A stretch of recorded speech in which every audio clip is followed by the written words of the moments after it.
Numbers. Chapter 30. And Moses spake unto the heads of the tribes concerning the children of Israel, saying, This is the thing which the Lord hath commanded. If a man vow a vow unto the Lord, or swear an oath to bind his soul with a bond, he shall not break his word, he shall do according to all that proceedeth out of his mouth. If a woman also vow a vow unto the Lord, and bind herself by a bond, being in her father's house in her youth, and her father hear her vow, and her bond wherewith she hath bound her soul, and her father shall hold his peace at her, then all her vows shall stand, and every bond wherewith she hath bound her soul shall stand. But if her father disallow her in the day that he heareth, not any of her vows, or of her bonds wherewith she hath bound her soul, shall stand, and the Lord shall forgive her, because her father disallowed her. And if she had at all an husband, when she vowed, or uttered aught out of her lips, wherewith she bound her soul, and her husband heard it,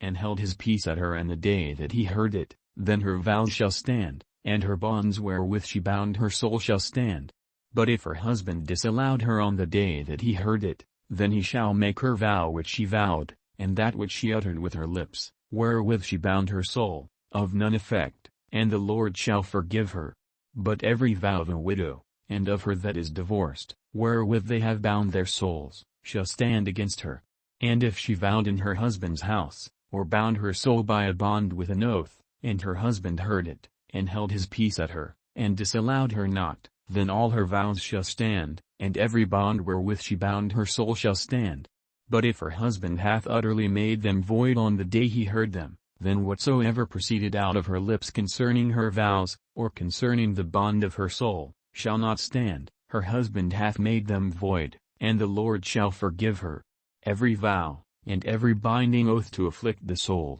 her husband may establish it, or her husband may make it void. But if her husband altogether hold his peace at her from day to day, then he establisheth all her vows, or all her bonds, which are upon her, he confirmeth them, because he held his peace at her in the day that he heard them. But if he shall any ways make them void after that he hath heard them, then he shall bear her iniquity. These are the statutes, which the Lord commanded Moses, between a man and his wife, between the father and his daughter, being yet in her youth in her father's house.